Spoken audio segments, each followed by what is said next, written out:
social media. You could have 400 positive comments and one negative comment, and your focus goes to that and your belief goes to that.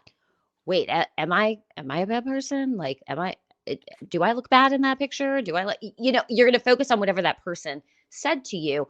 And I think that's we focused on the negative. It's how emotional algebra, where the heart meets the math.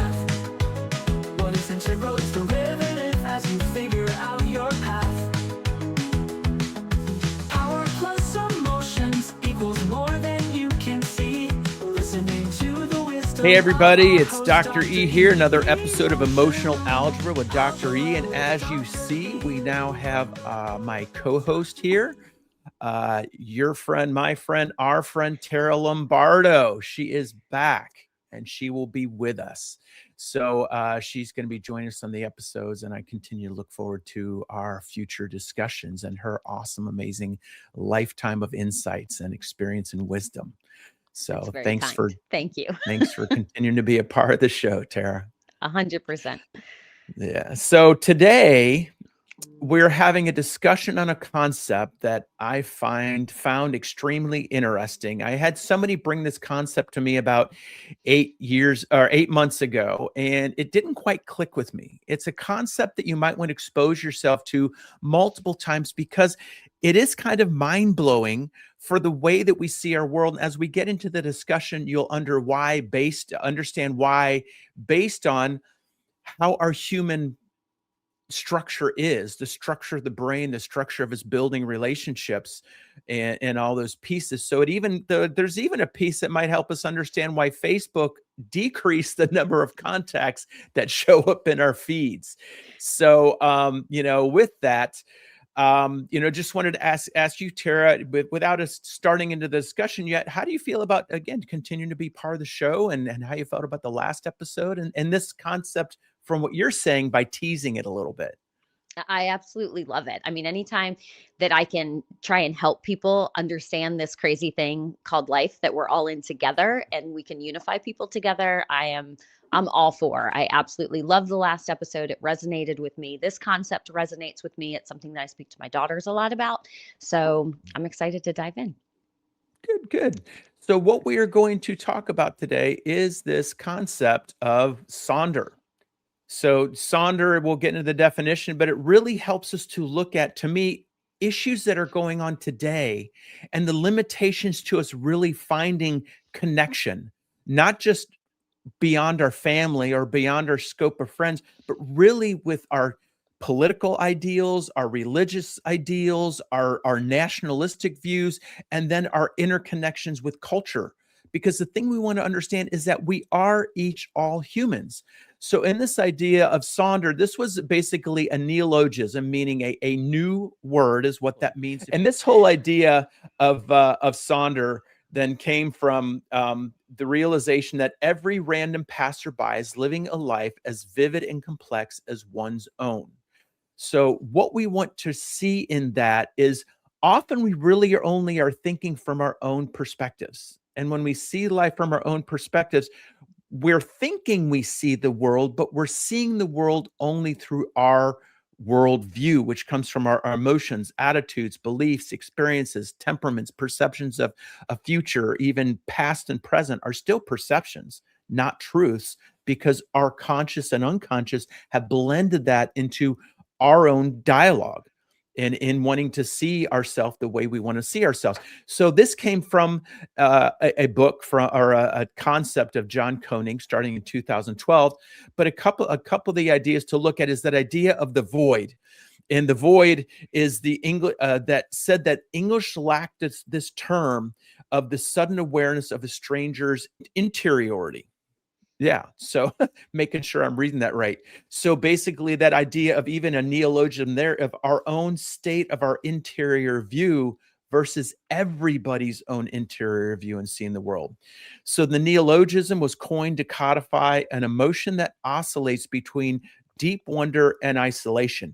And we'll get into that in a bit too, of that idea of Sonder.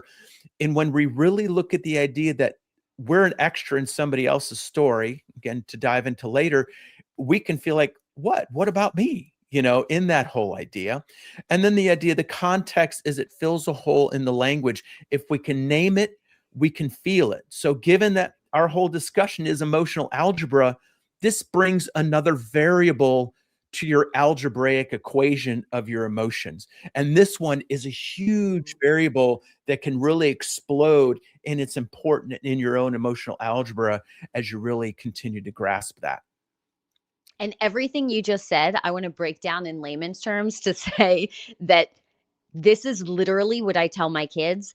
Your life is based off of your experiences. So the lens that you have is based from your past, and whatever moving forward happens to you is based off of that. It's like someone saying, "Hey, how's your mom doing?" And you're like, "Oh my gosh, she's great," Mhm. if you have a good relationship with her. And if you have a bad relationship, you're like, "Why are you asking me that?" Or if she passed away, "Why would you ever ask me that?" You know what I mean? Like that's Yeah. the lens of what we're doing, just to, break it down even further. Absolutely, absolutely. That's great to add, because we do want to bring it back to you, the viewer, to really grasp this in your own daily life. And again, to realize our lens that's pretty often pretty myopic. We're often pretty nearsighted when it comes to really Sure. understanding other people's views and things. And I think that's where, as a psychologist, my job is to really look through the eyes of others. And and I always said, in order to understand the world, first I had to understand myself, and I understand my tendencies for my blind spots and where I grew my attitudes, beliefs, perceptions, and what all my worries are about. Other people may have some of the same concerns or worries I do, but while I might not see them either. So what we're going to look at now is where the words came from. So there's a German word, Sonder, which is basically about meaning special and separate. So we have that separation and separate. We have sonder in French, or sonder, which means to probe or to plumb, to look deep within. And then there's, again, looking at the folk etymology, which is sound or depth, and wonder and awe. So when we look at the wonder and awe of probing deeper into our separateness, we get the word sonder. So it's engineered as a forcing function, pushing us to recognize the 3D complexity in a 2D world. And we'll get to that in a little bit. All right. So now, this word came from this project called the Dictionary of Obscure Sorrows that was developed by this John Koenig. So brilliant. To me, this whole concept is brilliant. So these are all neologisms that he came up with that tie back to that idea of Sonder. The frustration of unoriginality, realizing 8 billion vivid lives makes true uniqueness rare. We all want to feel unique, and I think that's some of what you're talking about, Tara. Also, in what you teach your kids is, remember, we have our own worldview, and we see ourselves as central to that worldview.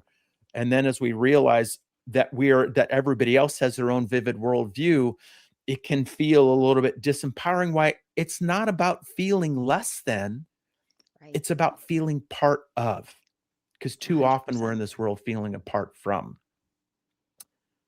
Any thoughts on that, Tara? I think it's that my mom says this to me often. We all think we're so special and our experience is so unique. And she's like, it's really not. And she's saying that in it's a good thing, because so many people Mhm. can relate to you, so many people can understand where you're coming from. But I think oftentimes we think this has never happened to another soul on the entire planet. Like this is the Right. worst thing ever, and no one has ever gone through this. And it's like, but yes, they have. So I think it is walking that fine line between feeling unique and in your Mhm. experience. Yes, it's unique to you, which is why I never compare experiences, but it is Mhm. not unique most of the time, which is a beautiful thing, because you're going to find people who have that empathy and compassion that can come in and help you through their experience, even though it is unique to you and it was unique to them. I think having that level of familiarity is really a beautiful thing as the human race, because we're really not as different as we think. Yeah, yeah, I'd always say, look at every emotion as a different facet cut in the diamond, of Yeah. love, because that's where it's also, we can see ourselves as a facet cut in the diamond of humanity. And, Hmm. the more facets you have come in, the more directions that light can shine in. Yeah, So I think the other absolutely. thing we want to look at that is recognizing the uniqueness of each. So then we have sillience, not silliness, but sillience, the unnoticed brilliance of the passerby around us. So realizing that we don't see their whole world within themselves, and the brilliance that they see the world by that might be different than ours. Mhm. Onism, or the frustration of inhabiting only one body and missing out on billions of others of timelines. So as you realize, well, this person has this life in this place, and oh, I wish I was in Japan, I wish I was in Thailand, I wish I was in France. I can't be all those places at the same time. I am in my place. So that can evoke emotions like envy, jealousy, like I said, sadness, loss, grief, all these emotions that this increased awareness of this process could evoke to us. Then see yourself through the journey of getting to experience those emotions and finding peace within your place and where you're at. And I'd love to know where he came up with this last word, Watashiato, the realization that we are merely extras in somebody else's story. And that to me is huge in understanding that whole idea. So, as we zoom in on the two of us here and see that, we are just might be passersby and the people who are going to view this podcast here, you know? But here's what's really cool. Like, we're always the main character of our own story, right? And it's like Hmm. somebody else is always the villain. Very rarely are we the villain. We're always the hero. Right. We're always the victim.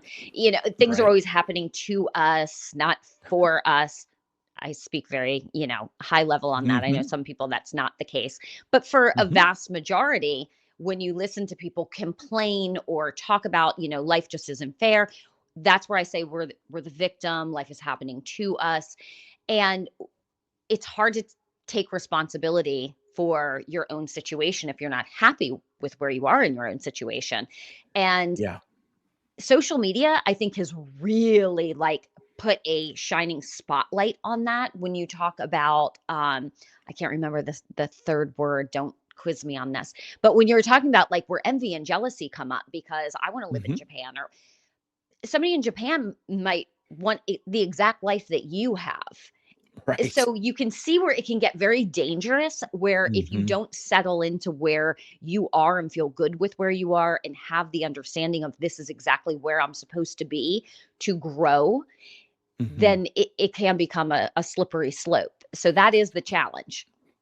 And I think you bring up a awesome point about social media, because we look at what's happened with our kids and with ourselves, even in this idea of having to present the ideal view, presenting the protagonist view of life Yeah, versus the villain or the antagonist and or the victim. That even when we're a victim, we're still glorifying that role, or of whether we're the course. rescue, we're glorifying that role. And that's the thing we want to see, is why social media has the ability to bring us together to this idea of Sonder.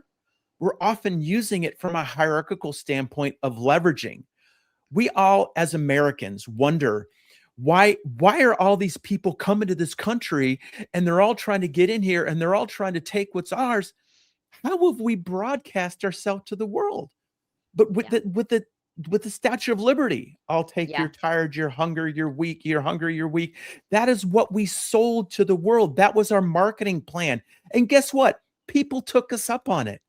And It now we worked. feel invaded and resentful for that, Well, So I think go even ahead. even more over than that, when you get into social media, I would love to pose a challenge to your viewers.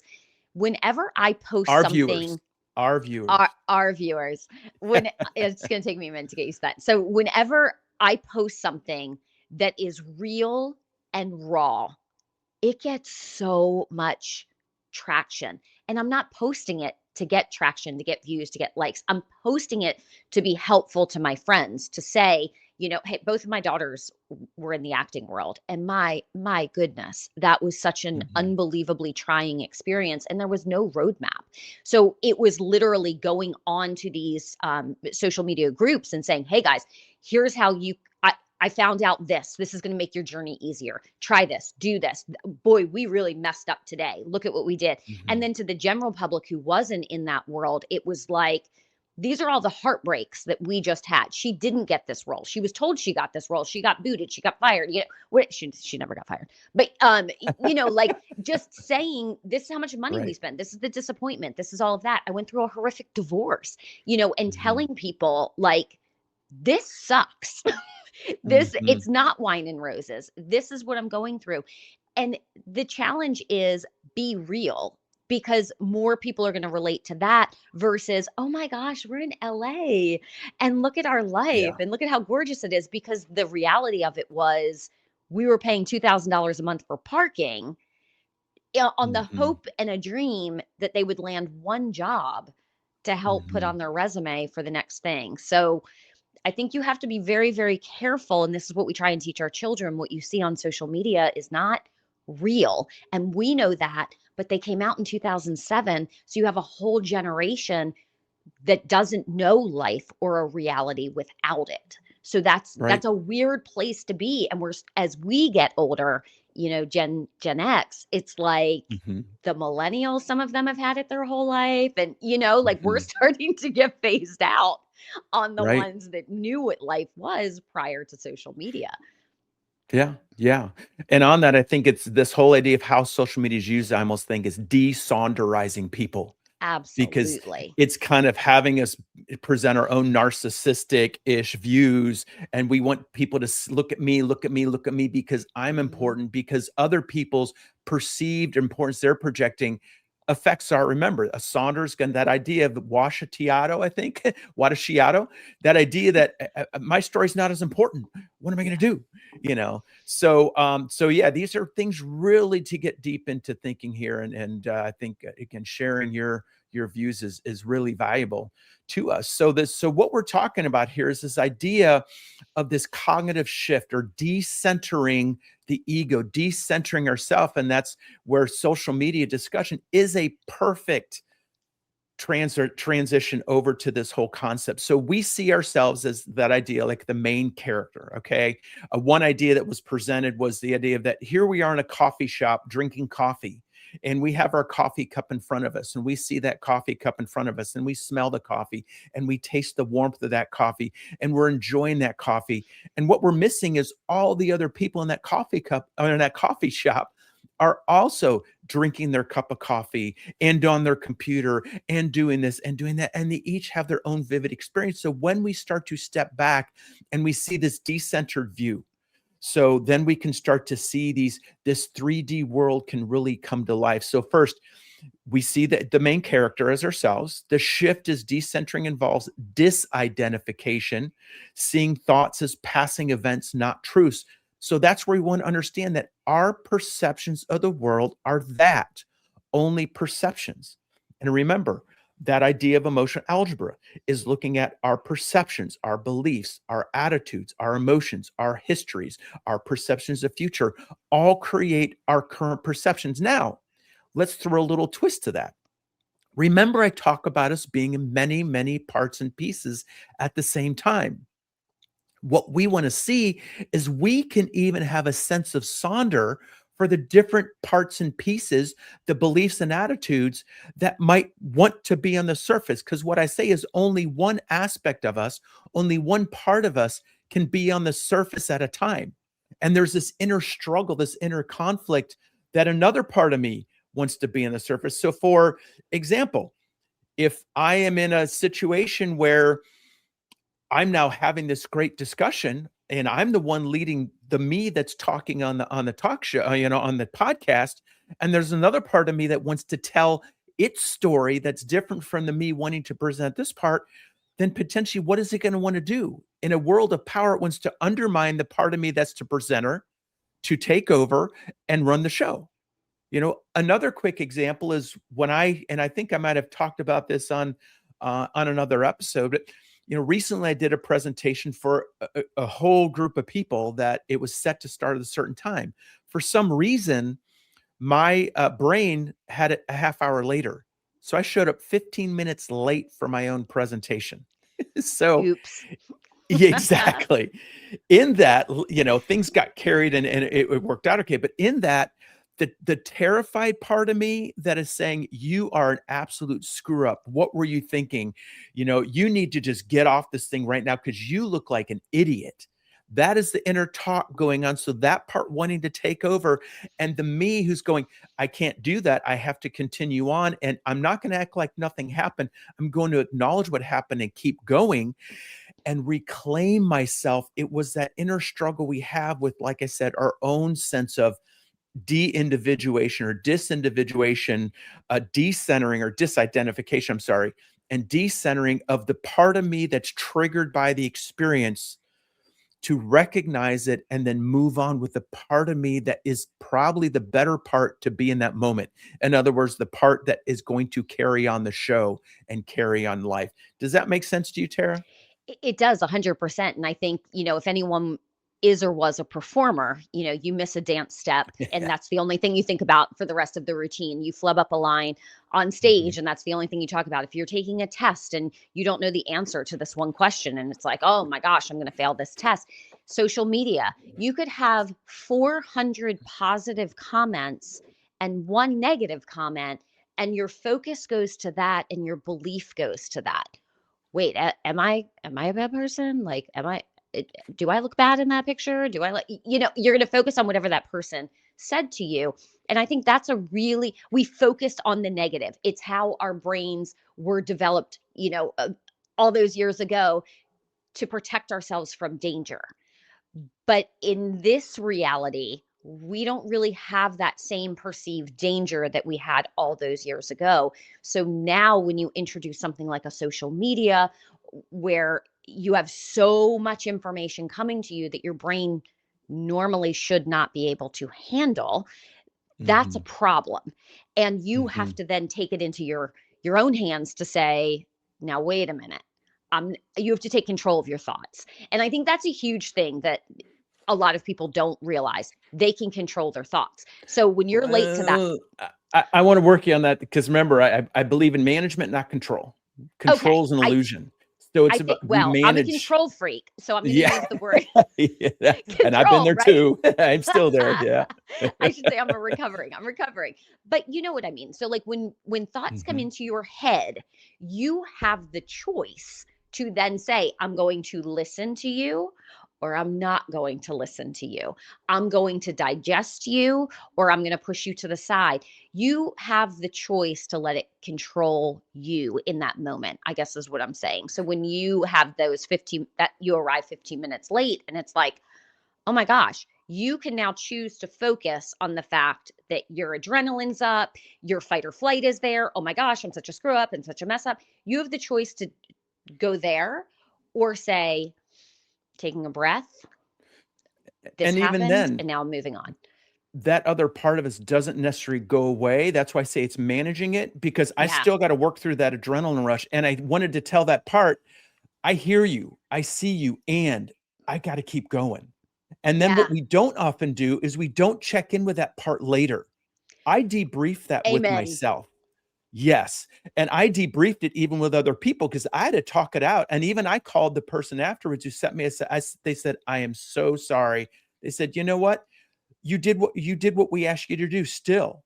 And you brought it in and you made it something. So it wasn't that I just ignored it, because my discussion was about stress management. Irony. So exactly. So the universe brought that to me. But that's that whole idea of me going, oh my God, I'm the center of the universe. I'd screwed up in front of all these people. And what do they think of me? Well, if all I got caught in that was, then I'm going to try to image manage that versus just address it, manage it, work through it, keep going, and know that I still can help make a difference in their lives with what I have to share. Don't focus on what I did bad or wrong. Focus on what I can continue to do to make a difference and decenter myself in that way. So great input, Tara, as usual. Also, thank you. So what we have is this idea of moral proprioception. Sensing the needs of another becomes as natural as sensing one's own balance. So we're talking about equity. That's what we're really looking at here. And that's what I want people to realize, is all these concepts are bringing us back to the idea that we can change as people. As Tara brought up, yes, we were maybe socialized early in our development, early in caveman times, to have to survive things and to see ourselves as a center and have our tribe be our center, and other people might have been threats. So fear is a very powerful survival-based emotion. What happens if we don't need to use fear the way it was necessary? That allows us to modify our views of how we see the world, and even epigenetically change how future generations might experience fear, because we've shifted, not by science, but through the self and through modifications that happen in our environment. So that's the thing to see, is we do have a potentially positive future here if we allow it to become that way and see ourselves as just one part of this whole 3D world. So next, we're talking about, again, the fundamental attribution error, which is part of this barrier. It basically says that this difference between I was late because the traffic was terrible, that person cut me off and they're a jerk, versus that's the other side, is that I am saying my perception of others is what's wrong with them as the character in the play. So we're late because they are irresponsible. I got mad in my car because they cut me off, versus what if that person had somewhere to go? So there's two sides of this fundamental attribution error.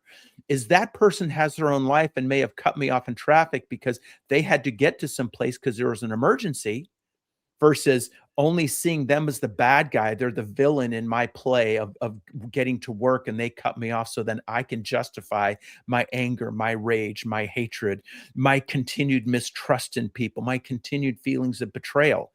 And that's where we want to, again, look at this situation where we attribute our own experiences situationally.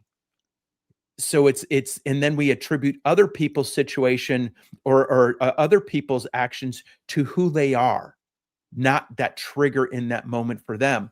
When we can do that, we can start to really understand, again, other people's emotional algebra. It's about looking at what are their, again, emotions, beliefs, attitudes, variables that are affecting their own behaviors.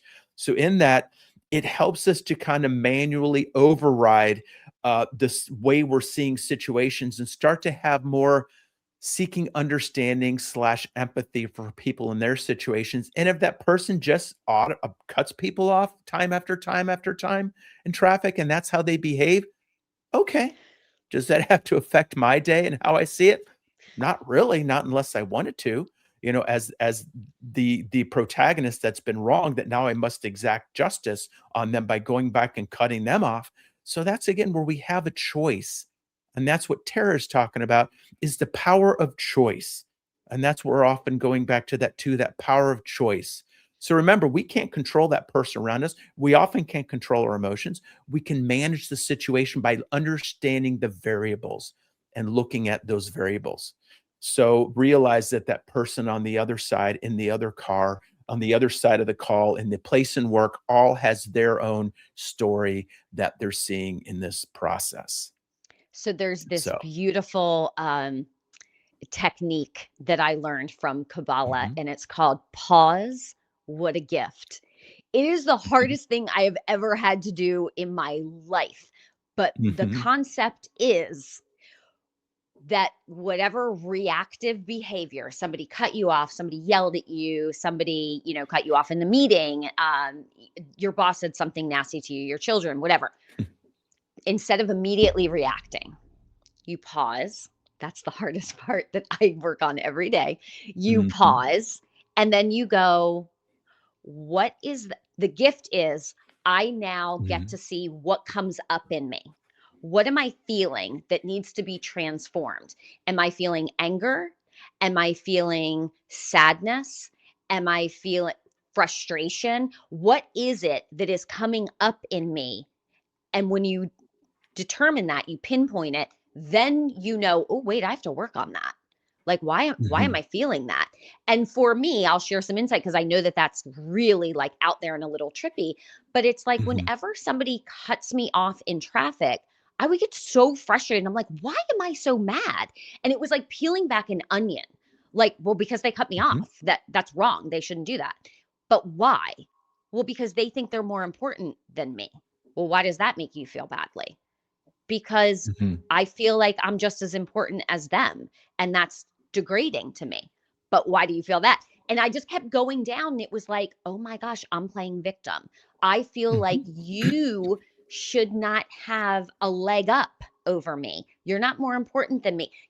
So it's like really diving down to where I always felt like, if I go back into my childhood, like, oh wow, that's an issue for me. Like, that's a trauma response of like, Mhm. why do you get it and I don't? Well, I had a single mom where I grew up, near poverty level. And it was like, all of those feelings came up. And I'm really going so deep with someone like cutting me off in traffic. But I've worked on it for so long that now that Mhm. pause, what a gift. Let me see what Mhm. this is triggering. And the way I think it fits in here is that it's showing that that person, I view it as, they were put in my life to show me Mhm. where can I up level? And that's the Mhm. gift. And they are players in your movie. And if you look at them as blessings, whoa, I would have never realized that before. And now, you know what? When somebody cuts me off in traffic, I very rarely get upset. I mean, unless it's really Mhm. bad. But like, So you just justified it. I did. Yeah. What you essentially did is you decentered. You did this exactly Yeah. like I said. You sonderified your own life and looking at all these parts and pieces of you inside that have all these different feelings and beliefs and perceptions of the world that helped you then to see, oh, let me love that part of me rather than choose to feel hate towards the person outside of me. And Yes. And the that's more you love yourself, the less mhm, triggered you get. Because when someone says something to you, like if I said to you, you're mean, if you mhm, don't believe you're mean, I could say you're purple and you would go, mhm. I'm not. I'm not purple. Like that Right. wouldn't trigger you in any way because you're not. So if you Unless you can, had to justify why you're not mean and why you're good and right, then you're right. reacting to them because it's this whole idea of a victim Yeah. persecutor, and we all whether or not we want to be the rescuer or not to that person. No, I'm trying Hmm. to teach you something that you're not getting. You're not listening to me. So perfect example. Yeah. Somebody can't hurt you if you don't believe it's true. It in some fiber of yourself. It's like that's why I use that example. Like, Yeah. if I call you purple, it's like, no, I'm not. You look at the person like, what are they talking about?